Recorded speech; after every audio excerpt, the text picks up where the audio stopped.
Welcome to Democracy Now!, democracynow.org, The War and Peace Report. I'm Amy Goodman. Amnesty International says the U.S. airstrikes launched last year during the 2017 offensive to oust ISIS militants from the Syrian city of Raqqa were in violation of international law and potentially constitute war crimes. In Amnesty's new report, War of Annihilation, the group writes, "On the ground in Raqqa, we witnessed a level of destruction comparable to anything we've seen in decades of covering the impact of wars." The report is based on interviews with more than 100 civilian survivors, including members of the Badran family, which lost 39 family members and 10 neighbors in 4 separate U.S.-led coalition airstrikes. This is Donatella Rivera from Amnesty International.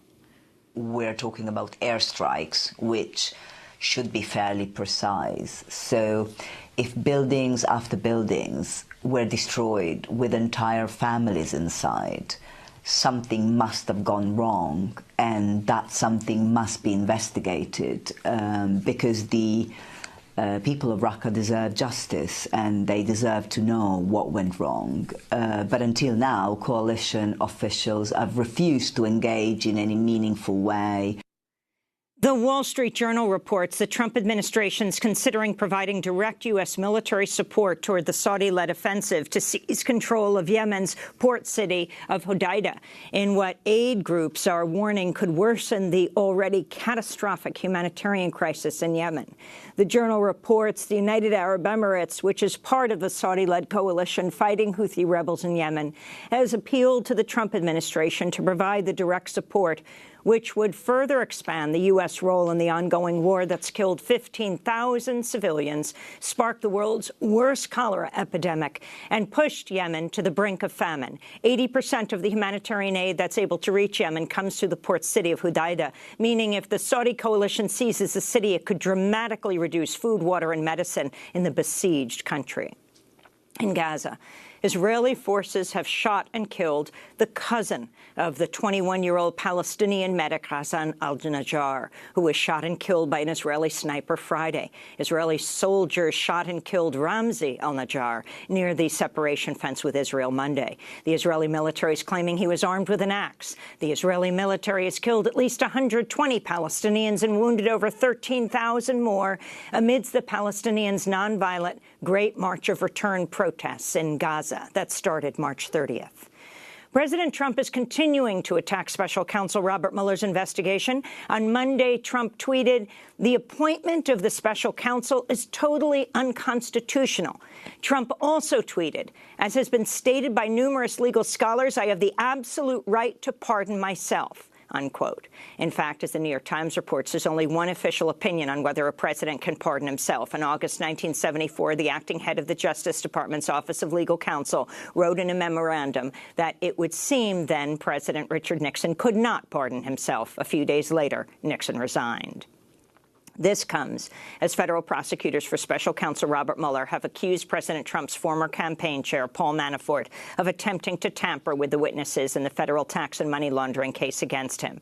Prosecutors say Manafort repeatedly tried to contact witnesses by phone and through encrypted messaging. Manafort is accused of breaking federal lobbying, tax and money laundering laws. The Supreme Court has ruled in favor of a Colorado baker who refused to make a wedding cake for a gay couple, citing his religious opposition.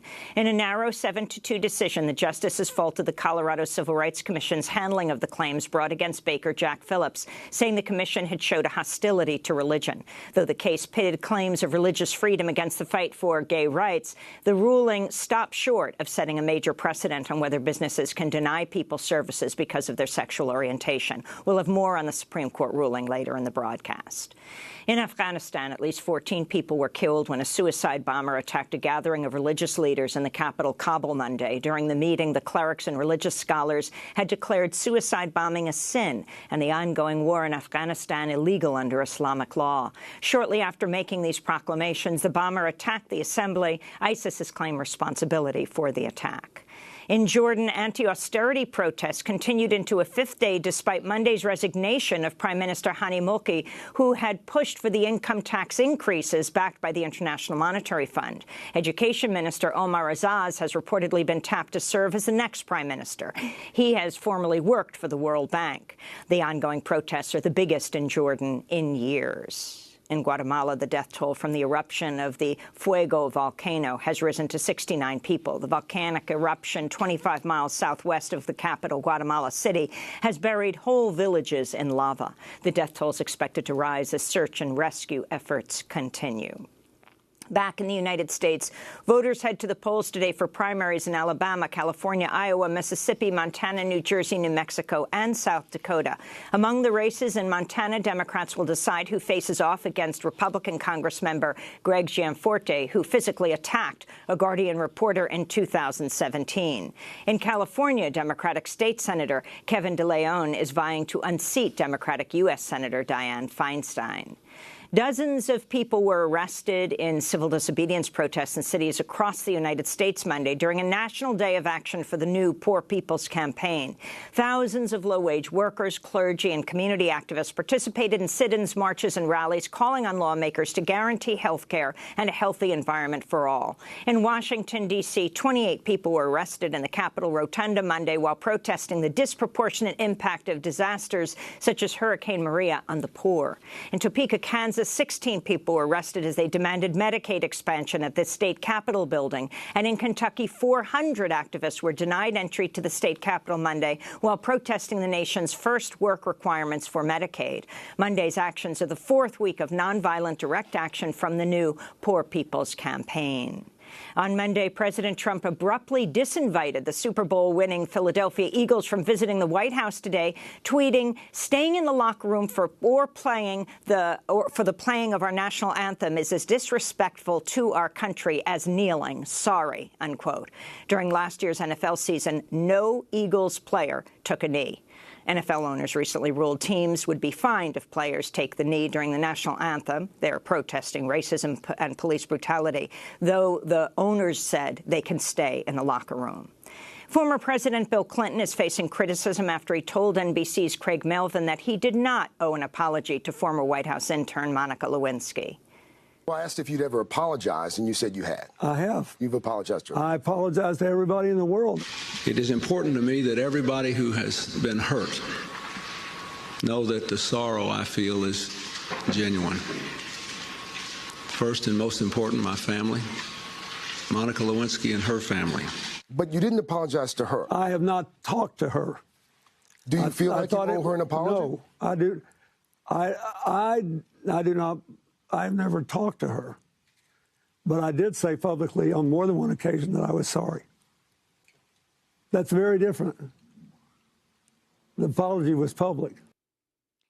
After widespread outrage about these comments, Clinton said he had apologized publicly to Monica Lewinsky. He was speaking last night at the Schomburg Center in New York. In the late 90s, President Clinton had a sexual affair with Lewinsky, who was at the time a 21-year-old unpaid intern at the White House. In a Vanity Fair essay published earlier this year, Lewinsky wrote, quote, "I now see how problematic it was that the two of us even got to a place where there was a question of consent. Instead, the road that led there was littered with inappropriate abuse of authority, station, and privilege," she wrote. And in Parkland, Florida, 4 high school seniors who were killed in the Valentine's Day massacre at Marjorie Stoneman Douglas High School, which killed 17 people in total, were honored at the high school's graduation Sunday night. Among them, Joaquin Oliver, whose mother accepted her son's diploma and cap and tassel while wearing a bright yellow T-shirt reading, "This should be my son." On Monday, students who survived the shooting massacre announced plans for a nationwide 2-month bus tour this summer aimed at registering young people to vote and to support gun control legislation. This is student Cameron Caskey. Out there do not want a lot of young people voting. There are a lot of politicians who want marginalized communities staying out of the polls because they know they will be voted out. I think that a lot of people have slowly been less excited in voting because people are getting tired of the political system. But the thing is, we can fix the political system. To see our full coverage of the Marjory Stoneman Douglas High School massacre and the student-led March for Our Lives, go to democracynow.org. And those are some of the headlines. This is Democracy Now!, democracynow.org, The War and Peace Report. I'm Amy Goodman. And I'm Juan Gonzalez. Welcome to all of our listeners and viewers around the country and around the world.